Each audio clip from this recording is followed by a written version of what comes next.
Dear Honorary Doctors Gunilla Backman, Carl Bennet, and Denis Mukwege, dear colleagues, students, ladies and gentlemen, may I offer you all a very warm welcome to this seminar. This year's 3 honorary doctors are all important for our education and research, and they are all united by their strong commitment and contribution to the Sahlgrenska Academy. Honorary Dr. Gunilla Backman for human rights and the right to health. Honorary Dr. Carl Bennet for long-term support and advice, which has strengthened our university. Honorary Dr. Denis Mukwege for women's rights and against sexual violence. It is now with great pleasure I ask Professor Jan Borén to present Honorary Dr. Carl Bennet. Please, Jan.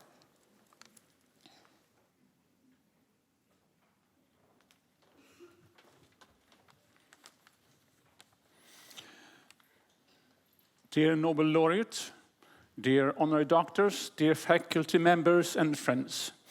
Some people make a difference, and Dr. Carl Bennet is one of these. Besides being one of our most successful entrepreneurs and industrialists, he has an extensive social commitment.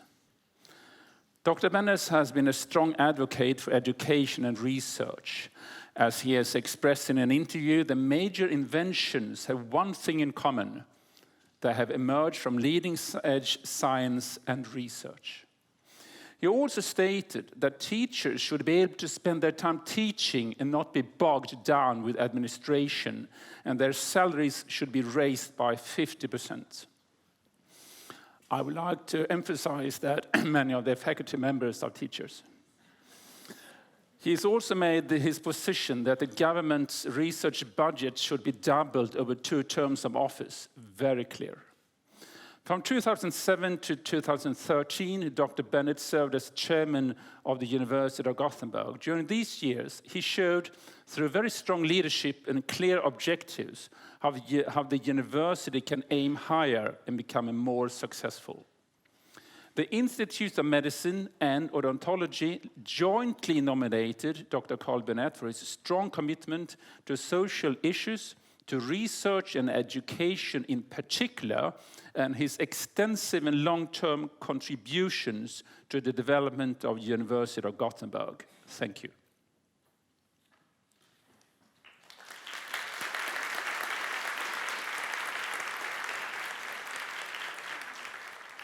I'll now invite Dr. Bennet to give his presentation. Thank you very much, John.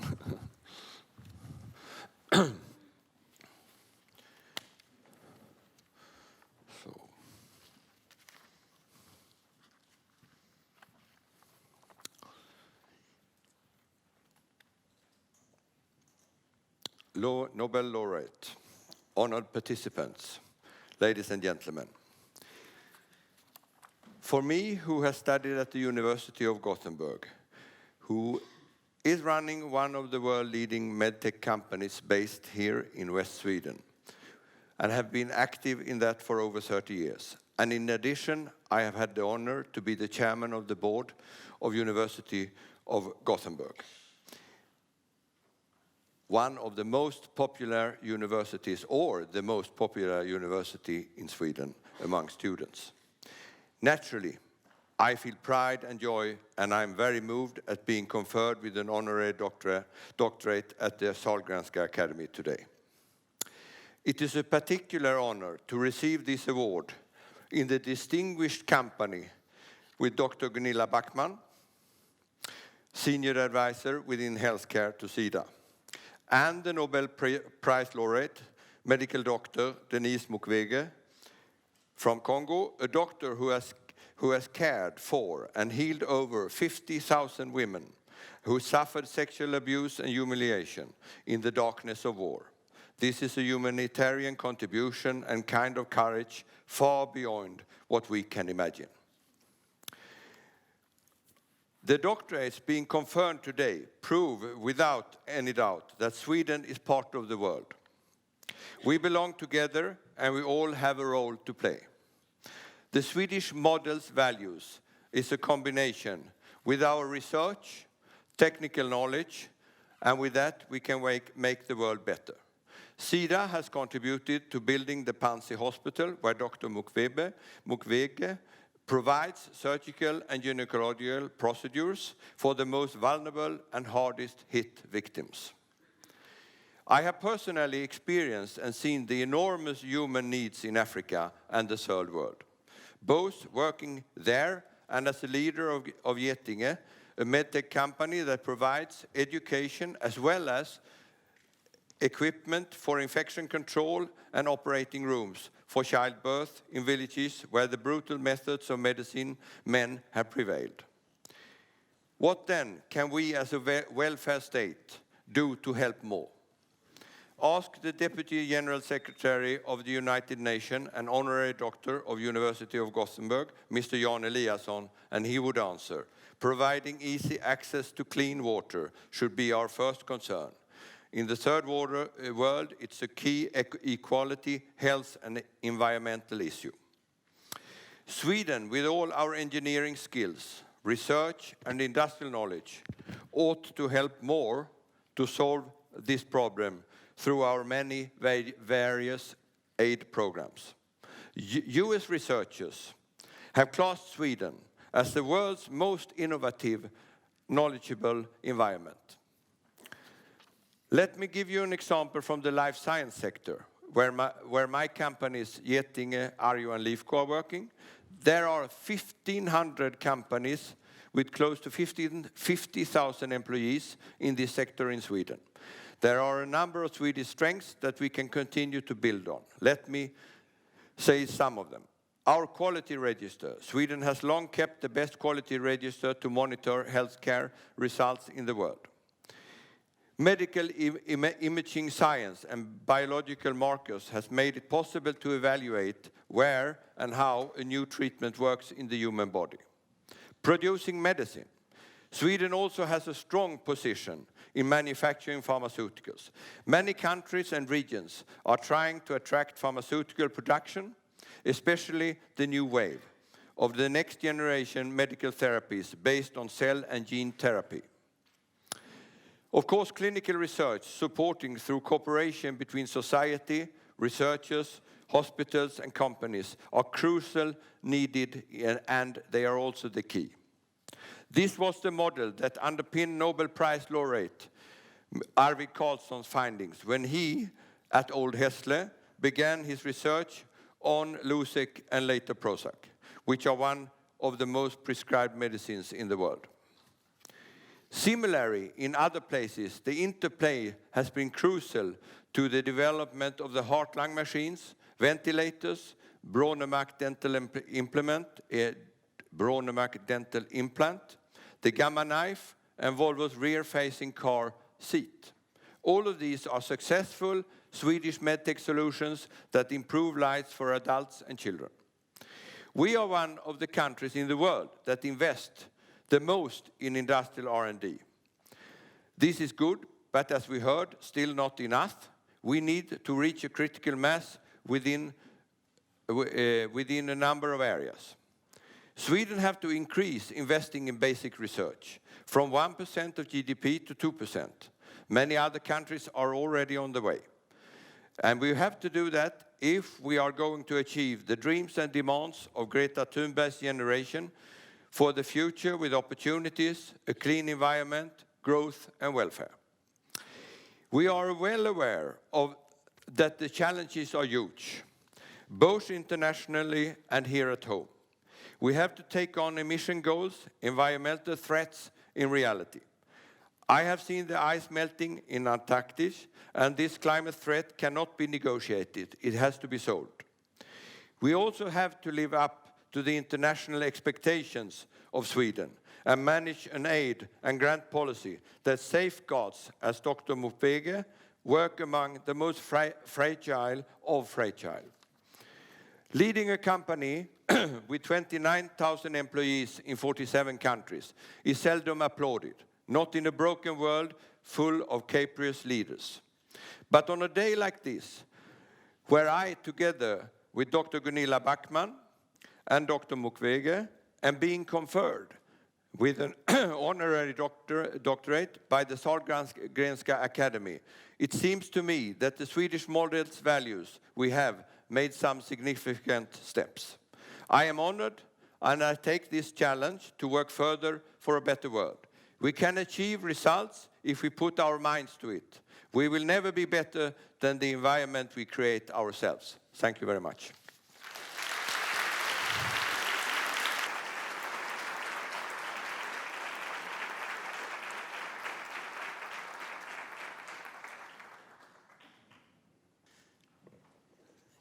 Dear Nobel Prize laureate, dear honorary doctors, dear audience, it's really a great pleasure to introduce to you Dr. Gunilla Backman.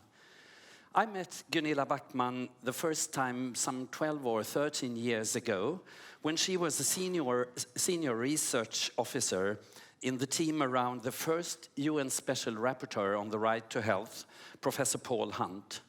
They were in Sweden making a report on Sweden and the Swedish work on the right to health. And they pointed out in this report, among other things, the discrimination of undocumented migrants in the healthcare system, and as well as asylum seekers. This was a very important step, this criticism, and it created a lot of discussion and later law changes in Sweden. And to me, for the first time, I realized the importance of the right to health and the potential of a human rights-based work.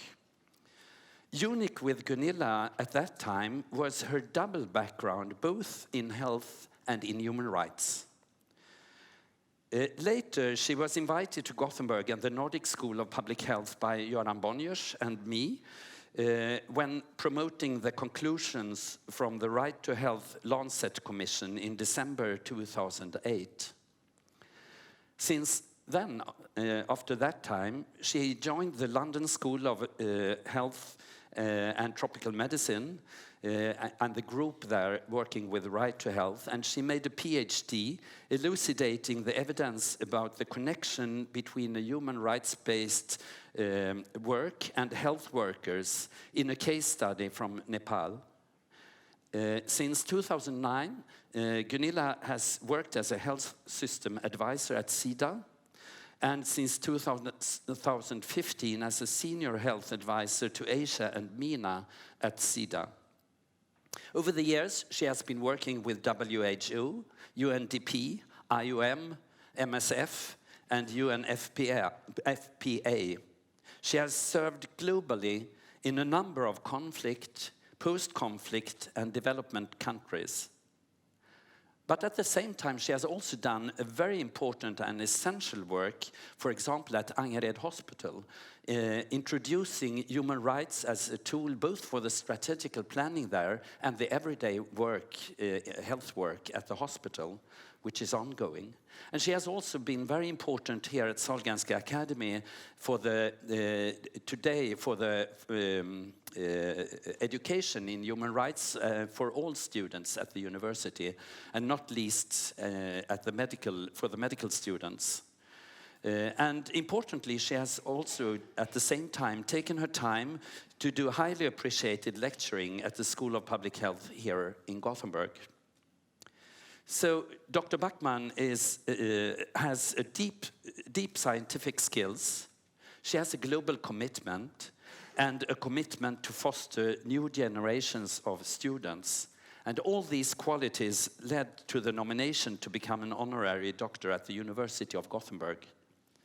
Here today, Gunilla will highlight the translation of the right to health from theory to practice and the important role of the health workers. Honorary doctor to be, Dr. Gunilla Backman, please.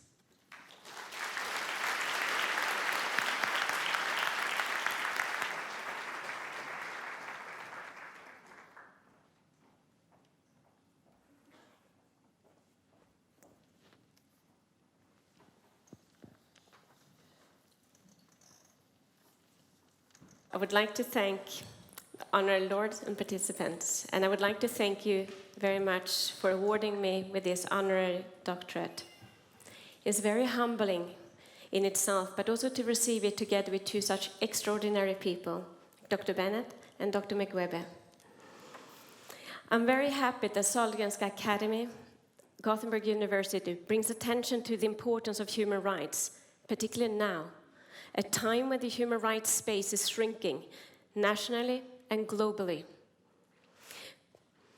Like the Swedish Minister of Gender Equality at the Development Forum stated the other day, it has never been more important for Sweden to stand up for abortion rights, human rights, gender equality, and sexual and reproductive health and rights in the world. It is critical that Sweden stands up for all human rights internationally, but it is equally important that we stand up for human rights in Sweden. Further, Sweden shall realize the Sustainable Development Goals, which reflect a vision based on universal human rights. We need to understand human rights. At the same time as the human rights space is shrinking over the last decades, there has been an increase in calls for respecting and integrating human rights into health policies, plans, and programs.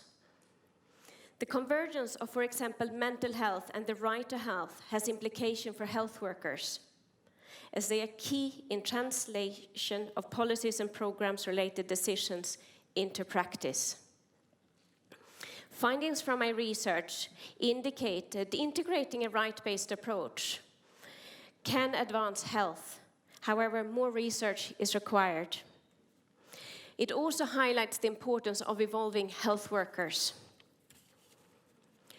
Until recently, the right to health was only dimly understood and attracted limited support from civil society and other sectors.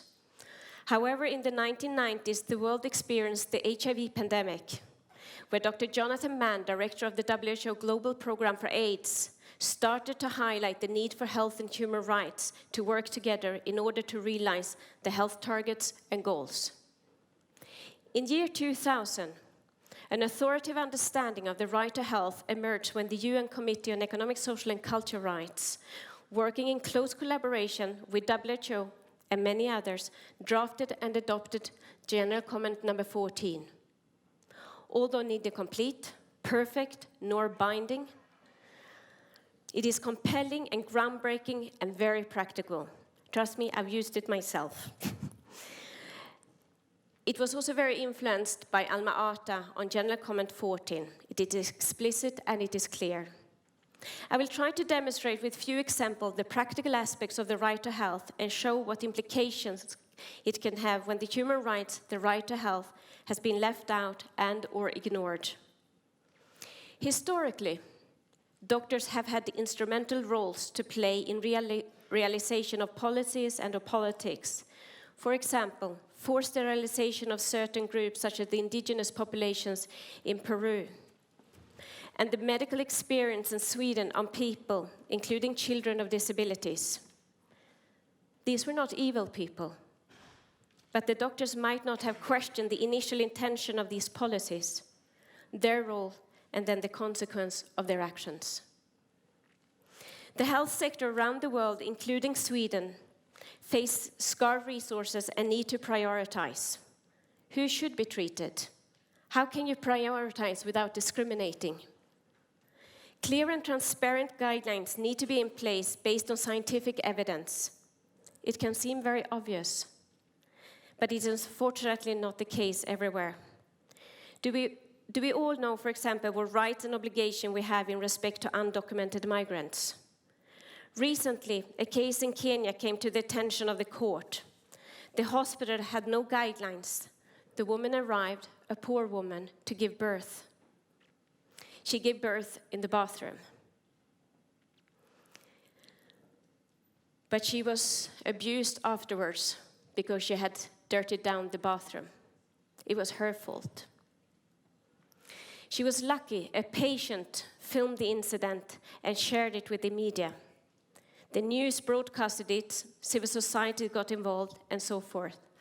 The hospital was held to account, the woman got compensation, and the hospital has today clear guidelines and is considered a modern hospital. In 2008, we published in The Lancet a report where we looked at 194 countries and explored if they respected the right to health features of a health system. In the report, we also analyzed 5 countries more in depth. using qualitative studies, one being Sweden. The budget for a health plan there should be a plan and the budget should be transparent. But in our research, it was revealed that Sweden and Ecuador did not have a national health plan that was publicly available for everyone, nor did it allocate a specific budget for mental health. The team gathering the data in Sweden remarked that this is partly a consequence of the objective not to stigmatize the group. We did not agree that a specific budget allocation for mental health could stigmatize those with mental health problems, or that it is consistent with the integration of mental health care across health systems. By contrast, the absence of a specific budget allocation might maintain the marginalization and neglect experienced by many people with mental disorder. Perhaps this has been altered today in Sweden. In conclusion, I would like to say the power of human rights should not be overestimated, but nor should it be underestimated. The right to health provides a framework ensuring that the features of a systematically taken into account when planning a health system, projects, and/or program. It is grounded in law. It is a legal obligation. It is not an option. Academia has an essential role in realizing the right to health. Firstly, research is essential to aid in better understanding the contour and the content of the right to health. Secondly, it can help improve the health services to strengthen the quality of work. Thirdly, teaching can stimulate reflection and new tools for students that hopefully will apply them when they start to work. The students are our future. There are windows of opportunities for Gothenburg University to further highlight and integrate human rights in its teaching and research. Sweden has already a law which states that human rights should be included in education for everyone. As such, we have an obligation to fulfill this. As of January 1st, 2020, the Convention on the Rights of the Child becomes Swedish law. As such, it will be important that health workers understand what this implies in practice. When talking about Convention of the Rights of the Child, it would be natural to include teaching about all human rights, not least the right to health. The curricula for medical students in Sweden is in the process of being revised. We have an opportunity to ensure that human rights is an integrated part of the new curricula. The development of School of Public Health at the university also provides an opportunity to think how human rights could better be integrated in the health work. The right to health cannot be realized without the intervention and insight of health workers. And the classic, long-established objectives of public health and medicine can benefit from the newer dynamic discipline of human rights. A few enlightened people understood this relationship when the WHO Constitution was drafted in 1946, and when the Declaration of Alma-Ata was adopted in 1978, affirming the right to the highest attainable standard of health. Finally, I would like to remind ourselves that at the end of the day, it is up to us in this room to decide if we think our human rights should be realized and translated into practice, or just pretty words in a document. Thank you.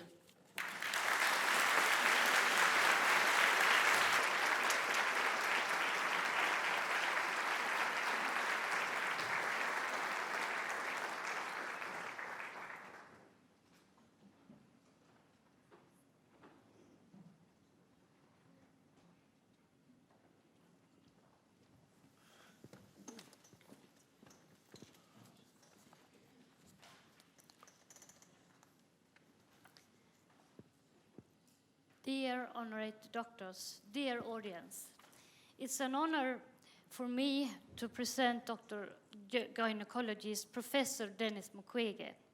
We are friends since 35 years, since we started to work together at Limera Hospital in Zaire, now called Democratic Republic of Congo. And since then we have been struggling together for women's rights, and especially the right to health care. Dr. Denis Mukwege is head of Panzi Hospital in Bukavu, Congo. And he is a wonderful clinician, That is why he is called Baba Mukwege. And he is a specialist in gynecology and obstetrics and excellent in repairing women and girls with fistulas. But he acts wider. He's striving for holistic person-centered care. And he is also an activist for women's rights, both in Congo and globally. Please welcome Dr. Mukwege.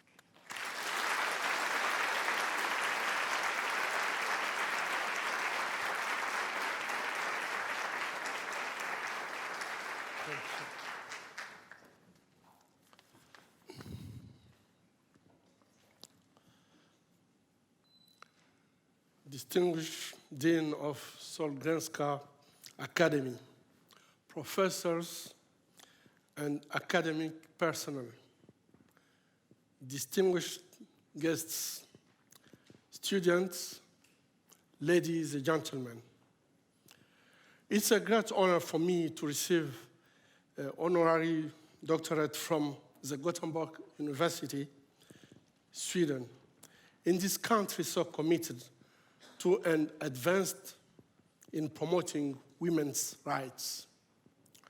I'm so proud to receive this honorary doctorate alongside of Carl Bennet and Gunilla Backman. Really, I'm so happy to be with you. I thank the selection committee for having chosen our struggle, because today your voice reinforces those who reject indifference regarding wartime sexual violence in the heart of Africa and all over the world. Ladies and gentlemen, by conferring this honorary doctorate and honor on me, you reaffirm your commitment to the universality of women's human rights. You express your solidarity with Congolese women who have paid a very heavy burden for more than 20 years in Eastern Congo. This region, we should be wonderful, but where innocent communities have been terrorized for 2 generations by a conflict driven by the economics of greed and power, in a climate of impunity and the denial of democracy. I thank you for shedding light on this suffering of women and for not standing idly by when confronted with some of the most serious and pervasive crimes that shock the conscience of our common humanity.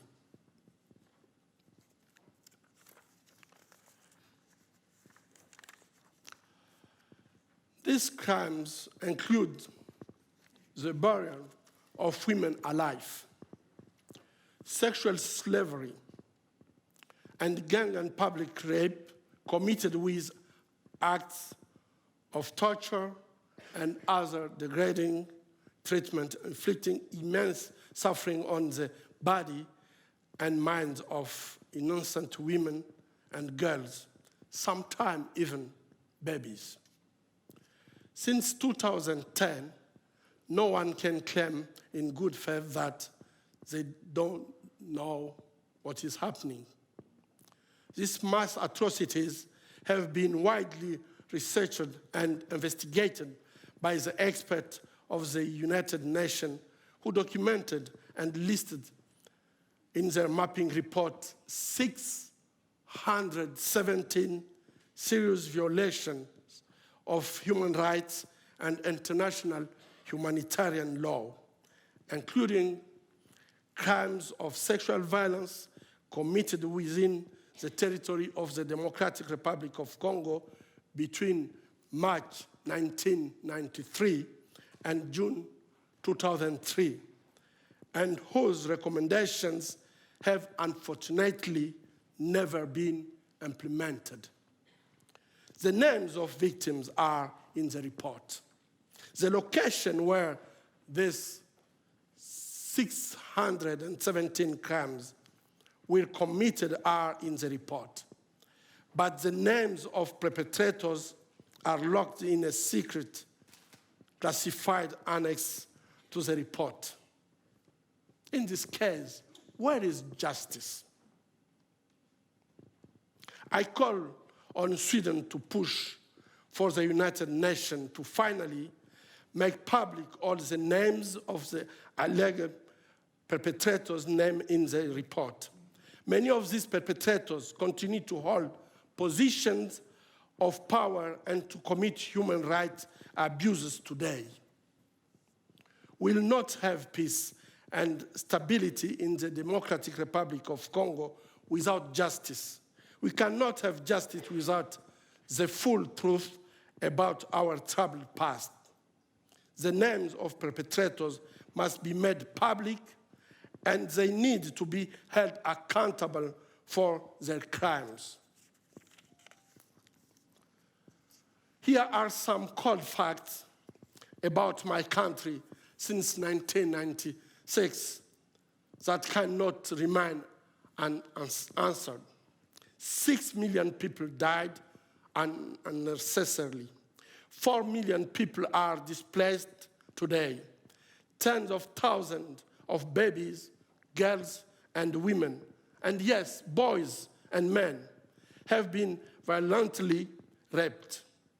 You can raise your voice against these atrocities, make a difference, and bring them to an end. I believe it is time for the International Tribunal to be established to prosecute these serious allegations and to finally take action against the perpetrators. Sweden and the world need to take a critical and impartial look at what has been going on for long in the Great Lakes region. We also strongly encourage the use of all tools for promoting the rule of law in order to implement the full spectrum of transitional justice mechanisms for the benefit of individual victims as well as for communities affected by conflict-related sexual violence. The establishment of truth-seeking mechanisms and reparation programs, support to institutional reforms, including genuine vetting mechanisms of the security and justice sectors, and prosecution both at the domestic and the international level. Ladies and gentlemen, since 1999, we have developed at Panzi Hospital a holistic healing model for survivors and their communities. This one-stop center model includes psychological and medical care, economic and social reintegration, and free access to justice. Every day, we are astonished by the resilience and the strength of our patients.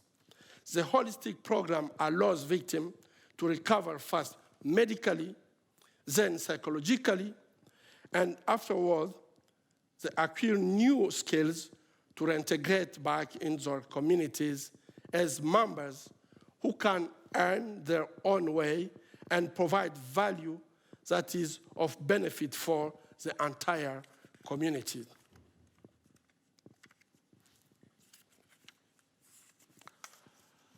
We are proud to accompany the transformation of pain into power as survivors become community leaders and agents of change, standing up and speaking out not only for their rights and those of their children, but for human rights and dignity for all.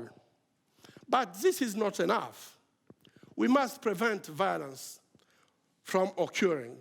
And for this, we strongly encourage shifting the stigma and the shame to where it should have been in the first place, into the shoulders to the perpetrators and their commanders. The fight against impunity is not only crucial to provide necessary redress and reparation for victims, but also to prevent this violence from taking place and to establish societal norms. Ladies and gentlemen,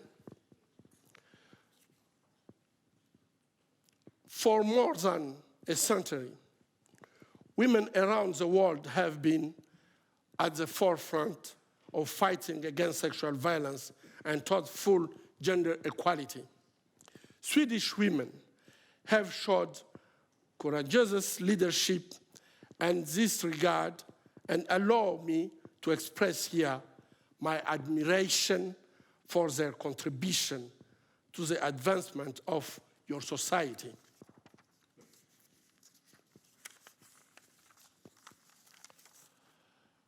We believe it is time for men and boys to engage with women and girls in the fight against sexual violence, since human rights are not exclusively for and about feminist movements. Therefore, we call on all men to free themselves from their toxic masculinity and to rally alongside women for a fairer and more diverse society that helps everyone grow in a spirit of complementarity. This is a global challenge. Our shared humanity and the future of our global society is at stake. Let us eliminate discrimination against women, retrograde and harmful customs, sexist and misogynist practices that shame our humanity and undermine the prospects for lasting development, progress, and peace. Let us break the silence, change our and our children's mindsets, and put an end to impunity and sexual and gender-based violence. Together, boys and girls, students and politicians, in a spirit of solidarity and mutual respect, let us commit to making this century the century of women and progress for all. Let us create a world where everyone has the right to make their own choices freely, realize their full potential, and live in a manner fully compatible with human dignity. Thank you.